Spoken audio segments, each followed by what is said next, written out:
Hello，大家好啊！今日想同大家分享一個好多人都未必知道嘅資訊，就係關於英國讀大學嘅資助。可能好多人都一聽到英國大學學費好貴喎，特別係海外學生，一年都要幾萬磅。咁其實如果你係本地人，你有永久居民，某一啲嘅課程你係可以免費㗎。我點解會知道呢一啲嘅資助呢？因為我朋友個女就係透過咗呢一個嘅計劃。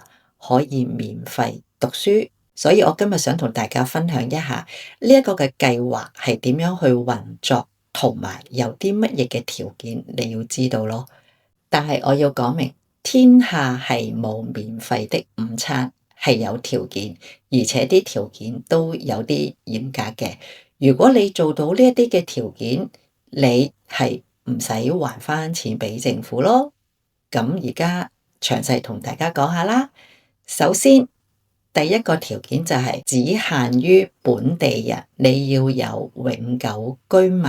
如果你係海外學生、留學生，sorry 啦，呢一個計劃就完全唔啱你嘅。你一定係要本地人、永久居民先至有資格去申請嘅。如果你已經係喺英國定居，或者你已經有居留權、永久居民嘅，你不妨可以試考慮下呢一個嘅計劃咯。喺現時呢一刻係仲有嘅，英國政府仲係推出咗呢一個嘅計劃嘅。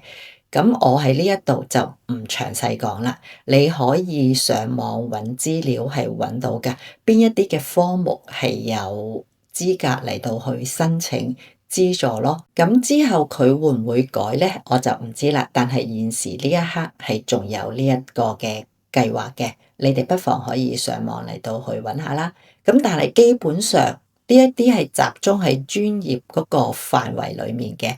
點解會有呢一啲嘅計劃資助呢？因為英國某一啲嘅行業係真係好需要專業人才咯，人手短缺，所以政府就推出咗呢一啲嘅資助計劃，去吸引咗本地人入行，希望佢哋畢業咗之後可以留返喺當地嚟到去做嘢，服務返。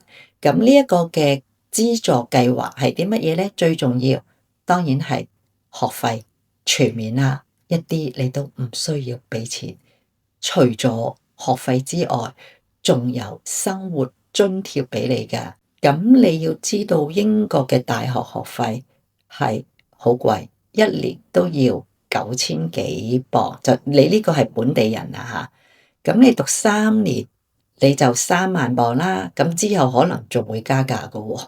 即係話大約30萬港紙啦。咁如果可以免費讀書嘅，咁真係亦都可以慳好多嘅。咁我朋友個女就係透過呢一個計劃，就係慳咗3萬磅啦。慳咗3萬磅，呢一個都真係幾大嘅數目嚟㗎。仲有生活津貼喎，咁即係話唔止3萬磅咯。雖然嗰個生活津貼唔係好多，但係都有啲嘅額外支援俾你，都幾好啊。總之就係政府支援你去完成呢一個嘅學位啦。聽落去係咪好吸引呢？但係個重點嚟咯，呢一個係有3個嘅條件嘅，係咩條件呢？就係第一，你畢業咗之後要承諾喺返當地個地區裡面去做嘢嘅。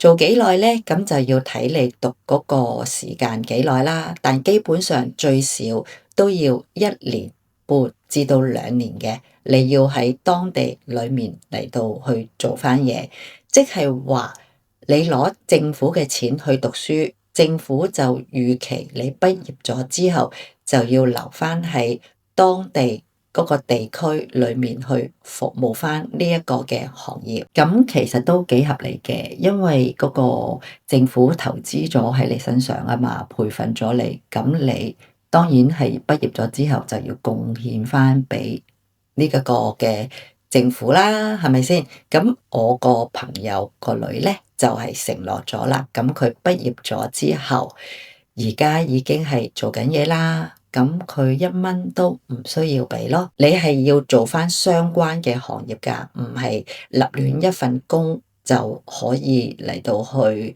唔使大學嘅學費啊？唔係啊，係要相關嘅行業啊。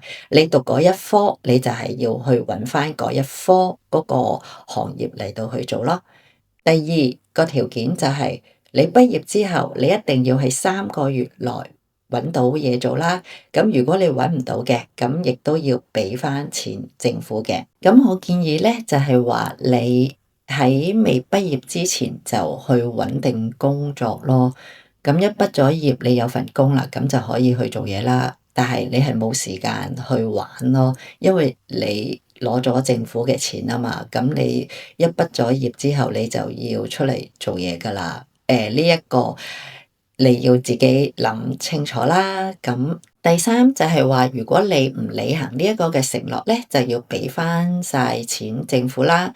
咁如果你畢業之後3個月內揾到工，咁你或者係揾到工之後做咗1年嘢走嘅，你亦都要還翻錢俾政府㗎喎。你一定係要完成呢1-2年嗰個工作咯，咁你先至可以1蚊都唔需要俾學費嘅，仲有資助生活津貼。到最後就係話，我想同大家講呢一個計劃都真係幾好嘅，但係唔係人人都啱㗎。你自己一定要考慮清楚好多嘅嘢啦。咁第一，你對呢一個嘅行業係有冇興趣啦？第二，你介唔介意就係留返喺當地嗰個地區做嘢啦？第三，你有冇信心喺3個月內裏面嚟到去揾到工啦？第四就係話你準備好做呢一個嗰個承諾未呢？咁如果你本身係已經諗住打算留喺英國發展嘅，又對呢一啲嘅行業係有興趣而成嘅，咁我覺得呢一個嘅計劃都係一個幾好嘅機會嚟嘅。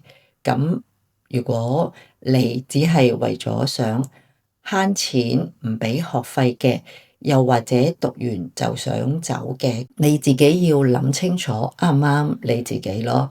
咁所以就係話，天下係冇免費嘅午餐嘅，你一定係要滿足咗佢呢一啲嘅要求，咁政府先至可以資助你去讀呢一個嘅大學咯。你1蚊都唔需要俾，係仲有生活津貼，係咯。咁我希望呢一條片可以幫到大家啦，俾到一啲嘅資訊俾你哋啦。我下條片再見啦。如果你哋鍾意我個頻道嘅，希望支持下我，訂閱啦、share、like，拜拜。